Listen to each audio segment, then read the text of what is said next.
Well, my name is Troy Jeffers. I'm 29 years old and I'm a captain in the United States Air Force. Originally from Terre Haute, grew up here, went to Terre Haute South High School, graduated from there, and then went out to the United States Air Force Academy. Graduated from there and have been in the military ever since. My first assignment was in Washington, D.C., and I spent time there from 2008 to 2013. In April of this year, I took this assignment as an instructor in the Air Force ROTC department at Indiana State. Well, I deployed in the year 2010 in November to eastern Afghanistan with the Air Force and was there from November to the end of May, early June. So about 7 months of full exposure to Afghanistan and the region.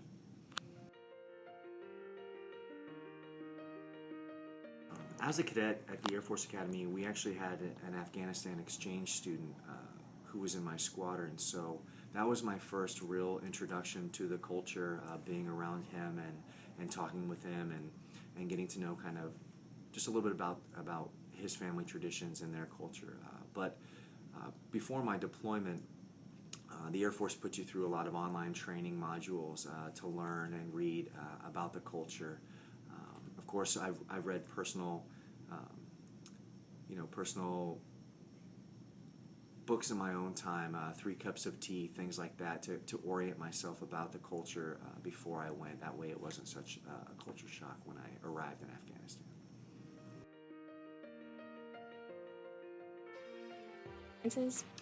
I do.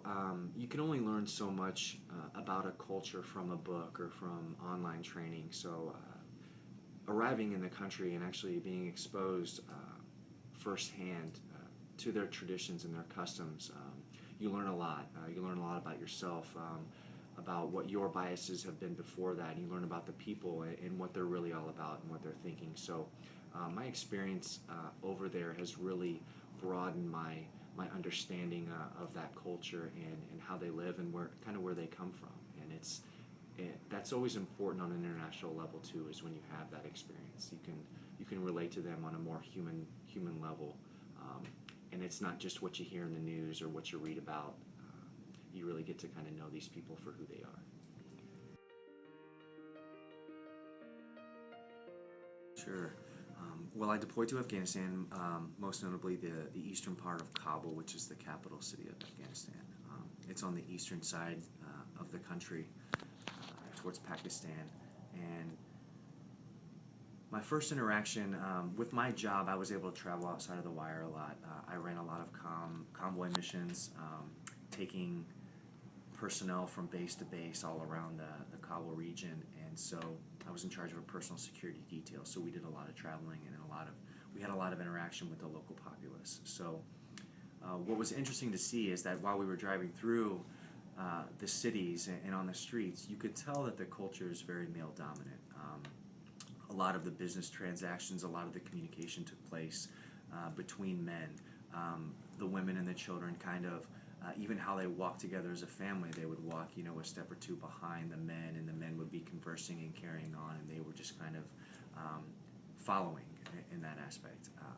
What was interesting to see is they have these things over there called bazaars, and they were local markets where they would sell their materials and things that they would make, local garments and local trinkets, and sometimes they'd sell food and produce and all that, and you could kind of go and buy in these shops all of their goods there. And what was interesting is that a lot of the females ran these stations where you would go purchase, and a lot of the communication at these bazaars would be with women.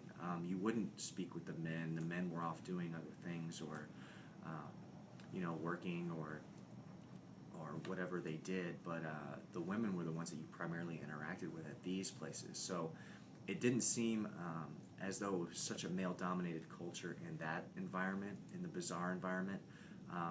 But definitely when we were driving through and you kind of looked at it from a third-person perspective, you could tell it was a very male-dominant culture.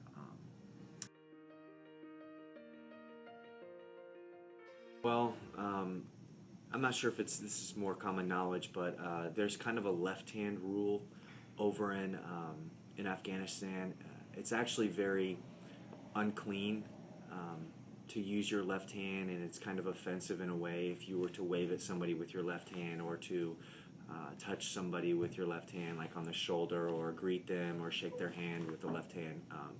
In societies similar to those in Afghanistan, oftentimes their left hand is used for things and for personal nature. You know, going to the bathroom, eating. You never eat with your left hand; it's considered dirty. So all the dirty things that we kind of take for granted here in the U.S.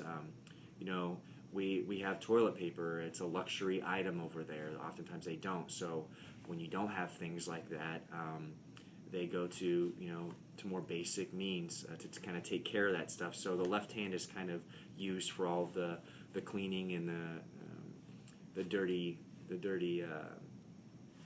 things that you could imagine over there. So it's really offensive to you know, to reach out with your left hand, or to eat with your left hand, or to touch with your left hand. So that was kind of interesting. That's hard to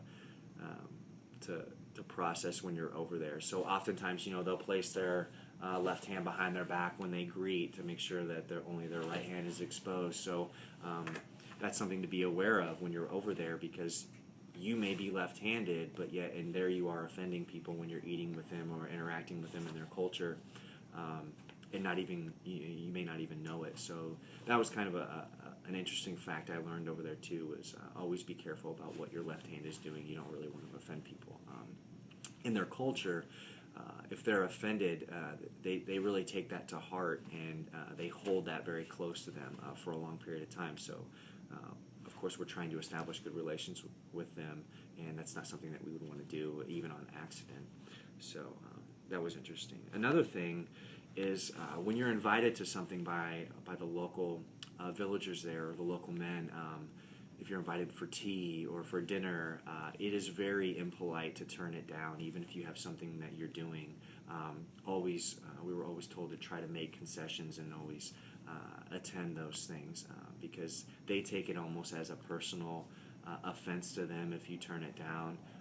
Especially gift giving over there too. You know, oftentimes they'll provide you with like a small trinket or a gift to show their friendship or appreciation, and to turn those things down is pretty offensive as well. Whereas we here in America, we kind of just consider that as, no thanks, don't worry about it, I'm good, and we move on. But to them, it actually hits them deep on an emotional level. So that's an interesting fact as well. Another thing too is a common traditional dress of women over there is what's known as the burqa. And for those that don't know what a burqa is, it's kind of a cloth fabric that covers almost the entire body except for the feet, and they kind of have a viewing pane through the burqa that they could see, but pretty much when you're looking at a woman wearing a burqa, you can't see anything underneath the cloth or the fabric. And from what I was told, and I kind of noticed it when I bounced around from region to region over there, was that different colors of the burqa kind of annotated different regions or societies that they belong to. So some areas where I was at, for the most part, it was pretty much a light blue or a sky blue burqa that you saw women in. In other areas, it could have been black or red or like a dark navy, just depending on where you were in the country and what area or region you were around. So I thought that was pretty interesting too.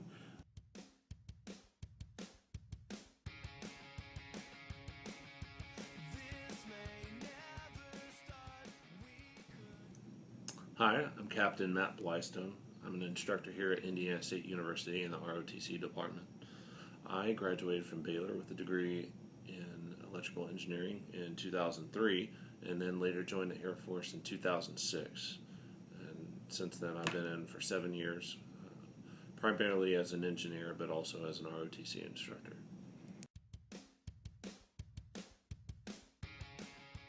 I'd say the first time that I was really ever exposed to Middle Eastern culture was when I was in college, and I took an Old Testament survey class at Baylor University, and in that we studied the Middle Eastern area because that, you know, is the home of both Judaism, Christianity, and Islam, and so we did a lot of cultural studies, studying that from there.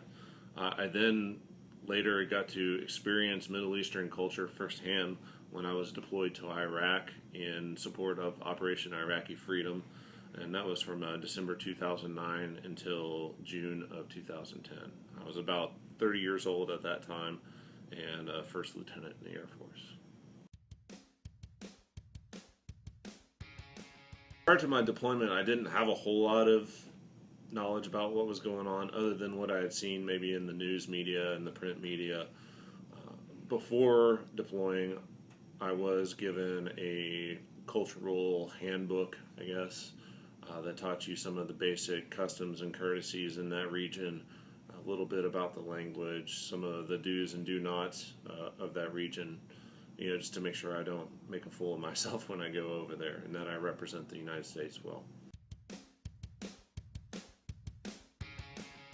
My knowledge base has broadened since my deployment to Iraq quite immensely. It really opened my eyes up to what is going on out in the world. It really made me realize how lucky I am to live in the United States, where we have a lot of freedoms to do as we choose. It made me really appreciate for what we do have, because many of the people over there have nothing, especially in countries like Iraq and Afghanistan. They're very poor countries that have been torn apart by war, and they don't have the things that we have. So I consider myself to be very blessed.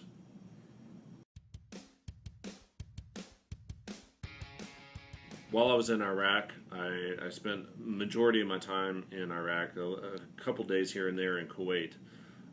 But I did get to spend 2 weeks in Baghdad, which is the capital city of Iraq, and where the U.S. Forces Victory Base Complex is located, which headquarters kind of all of our operations for the entire country. I was able to spend a lot of time seeing a lot of the sites there in Baghdad that a lot of people don't normally get to see, which I'll get into a little bit later. But most of my time was spent at Camp Bucca, which is down on the border of Iraq and Kuwait. It's right outside the small village of Qasr, which is the only port town on the Persian Gulf that Iraq has control over. And then I also spent a significant amount of time in Basra, which is just up the river from Qasr, and Basra is Iraq's second largest city. What I've really come to realize about the Middle East is that their culture is very ancient. A lot of their culture dates back to 2000, 3000 BC, and so they've really developed a deep history and culture in that area. Also, that area of the world is very conservative. They have a lot of deep-held beliefs in the Quran, and they just tend to be a little more conservative in nature, whereas I think here in the United States we're a little more liberal-minded and just free with our thoughts and free with our everything that we do, really. So.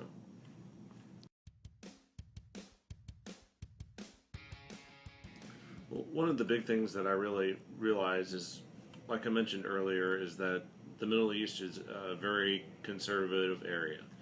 And the biggest takeaway that you can get from that is to be very courteous, to be polite, to not be, for lack of a better term, that loud, obnoxious American, to treat others with the respect that you would want to be treated with. Some other cultural taboo things that they might have, the use of the left hand.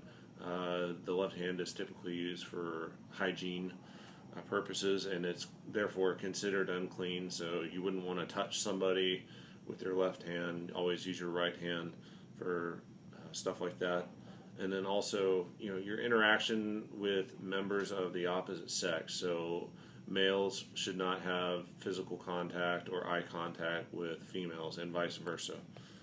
It's all about being respectful and treating each other well, and you'll typically be okay as long as you're acting with respect and not being obnoxious and ignorant.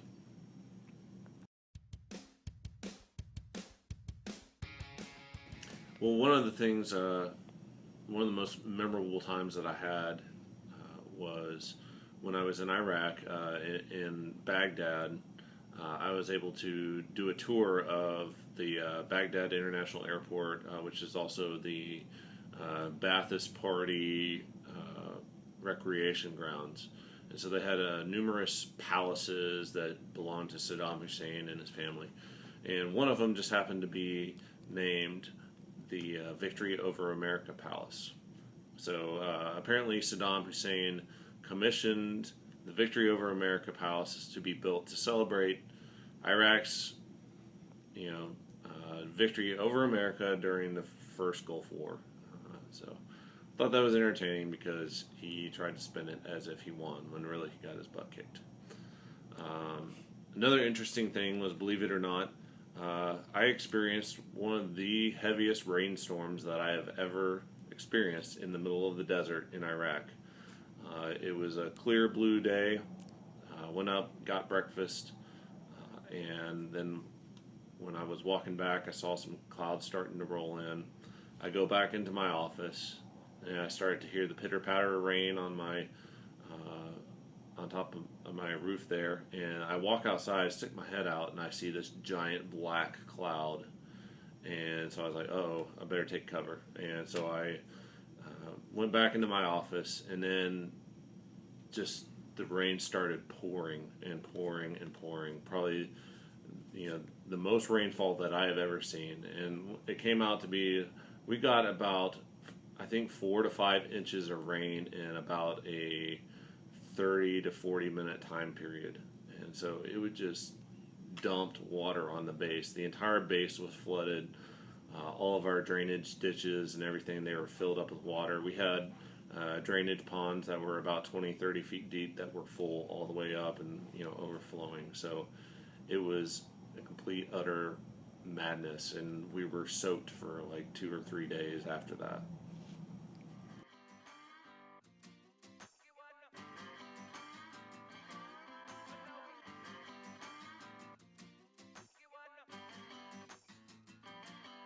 I was walking down the street when out the corner of my eye I saw a pretty little thing approaching me.